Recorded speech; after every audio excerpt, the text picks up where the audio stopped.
오늘은 제가 인스타그램에서 가장 많이 받았던 질문 2가지를 영상으로 만들어 보려고 합니다. 궁금하시죠? 가장 많이 들어왔던 질문.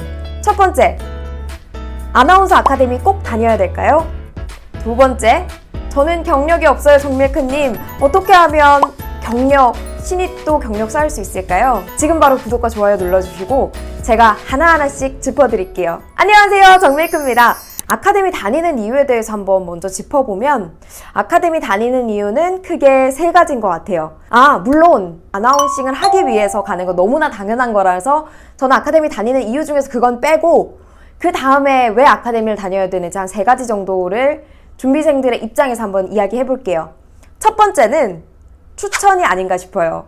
미디어잡 혹은 채용 사이트에서 이렇게 뽑는 공채, 그리고 회사의 자체 공고를 제외하고는 대부분이 아나운서 아카데미, 쇼스타 아카데미를 통해서 채용을 해서 이제 그 학원생들만 오디션을 보게 되는 기회가 많이 생깁니다. 대부분은 오디션을 볼 때 그 자격 기준이 학원 수료자들을 대상으로 하기 때문에 아마 아카데미 다니지 않으신다면 그 기회가 없을지도 모르겠다, 이런 생각이 들더라고요. 실제로 우리가 알고 있는 일자리들 외에도 SNS나 또 인스타 이런 데를 보면, 아니 저런 아나운서, 리포터, 쇼호스트 자리는 도대체 어디서 공고가 났고 어떻게 뽑힌 거지? 이렇게 궁금하신 적 많으시죠?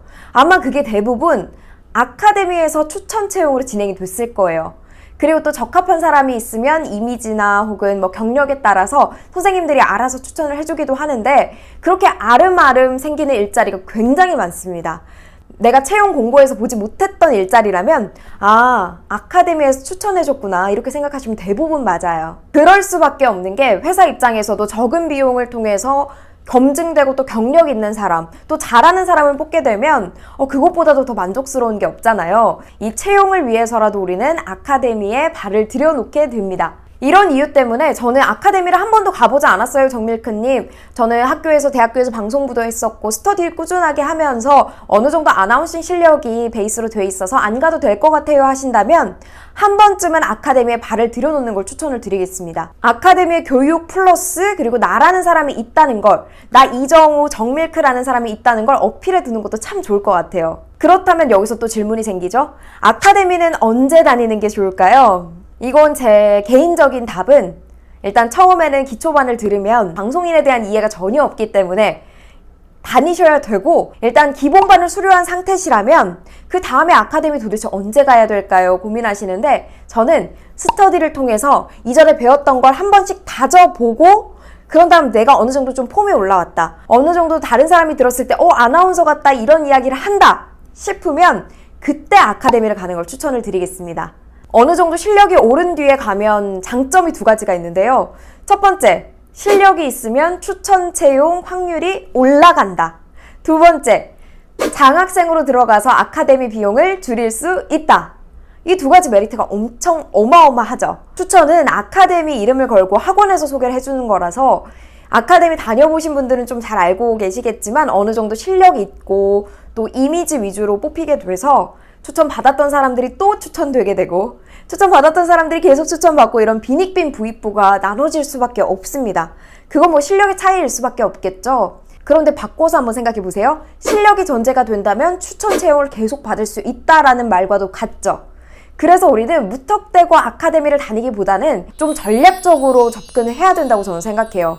그래서 어느 정도 기초반을 수료하고 스터디를 통해서 내가 아나운서 리딩이 좀 되는 것 같다 싶으면 그때 이제 아카데미에 가서 추천 채용이 있으면 그 기회들을 마구마구 잡아오시면 됩니다.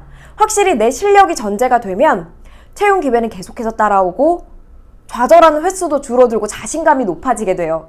그걸 여러분들이 가지게 되면 저는 승승장구할 수 있다고 보거든요. 그래서 참 중요한 것 같아요. 그리고 장학생으로 들어가면 전액으로 장학생으로 들어가는 경우도 있고, 뭐 아카데미 비용을 50% 줄여주는 경우도 있고 70% 감면해주는 경우도 있고, 그래서 장학생으로 뽑히게 되면 아카데미 비용을 줄일 수 있을 뿐만 아니라 장학생은 학원에서도 그냥 뽑지 않아요. 공개적으로 오디션을 하는 거고, 또 우리 돈 들여서 좋은 학생들을 찾기 위해서, 실력이 검증된 학생들을 찾기 위해서 장학생 제도를 만든 건데, 이미지에 잘 맞고 그리고 어느 정도 실력이 전제되는 학생들을 뽑아서 학원 홍보에도 참여시키고 또 합격자 명단에도 추천 채용을 해주고 이제 올리기도 해요. 저 30대인데 학원 다녀도 될까요? 이건 제가 답을 확실하게 내려드릴게요. 저는 결론부터 말씀드리면 말리고 싶지 않아요. 제가 실제 아나운서 아카데미에 가서 상담을 받았던 때가 제 딱 30살 때였거든요. 29살에서 30살 넘어갈랑 말랑 할 때 거의 30살 언저리였어요. 그런데 그때 제가 상담받았던 그 새 학원에서 어떻게 이야기를 했냐면, 한 대형 학원에서는 안 된다, 절대 안 된다, 이건 나이 때문에서라도 아나운서 아카데미 다니지 마세요 라고 말씀해 주셨고, B 학원에서는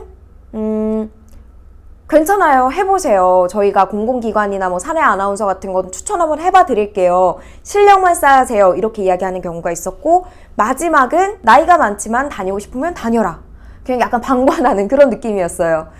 그래서 제가 그 상담을 받으면서 느꼈던 게, 나 무조건 다녀야겠다, 이 생각이 들었거든요. 왜냐면 그 이야기를 들으면서도, 안 된다는 이야기를 들으면서도 저는 꺾이지 않더라고요. 이 꿈을 계속해서 실현을 시키고 싶더라고요. 그래서 결국 제가 방송국에 들어갔고, 지금도 그 30대 때부터 다녔던 아나운서 아카데미, 쇼호스트 아카데미를 바탕으로 저 방송인 생활을 하고 있잖아요.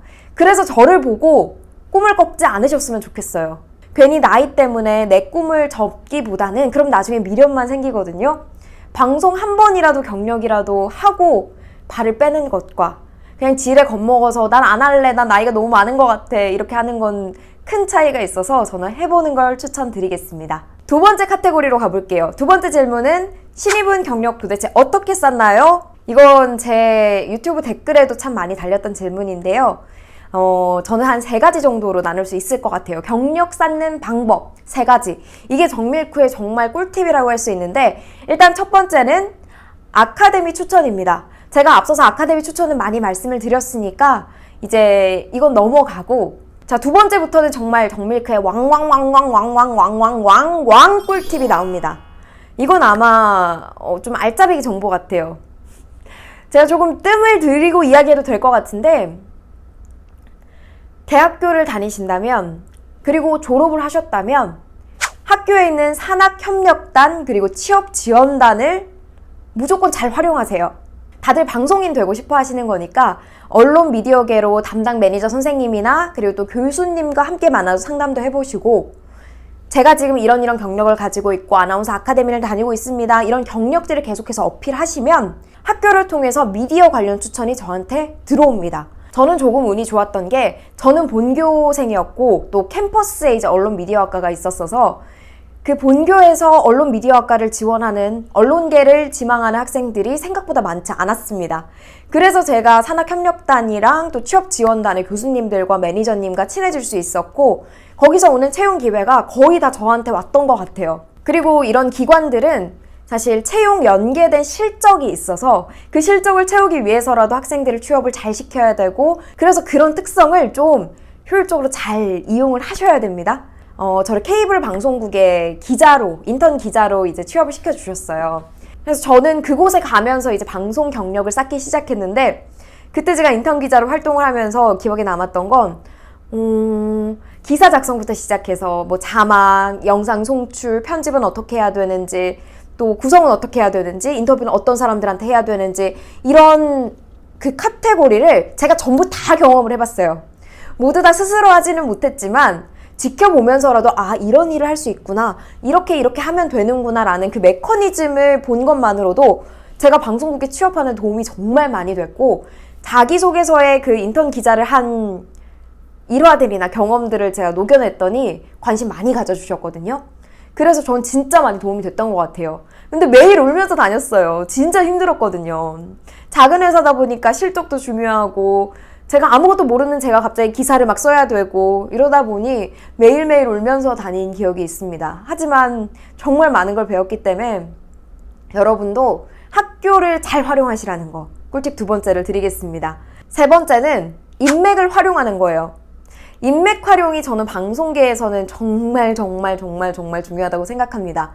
학교를 활용하는 것도 좋고 아카데미를 활용하는 것도 좋지만, 내 주변에 있는 스터디원들, 그리고 현직에 있는 나보다 조금 더 먼저 진출한 사람들, 아카데미에서 만난 그 인연들 모두 놓치지 말고, 나랑 결이 맞거나 혹은 내가 배울 점이 있거나 혹은 내가 좋은 동료로 남겨도 좋겠다 싶은 사람들은 무조건 옆에 잘 두셔야 됩니다.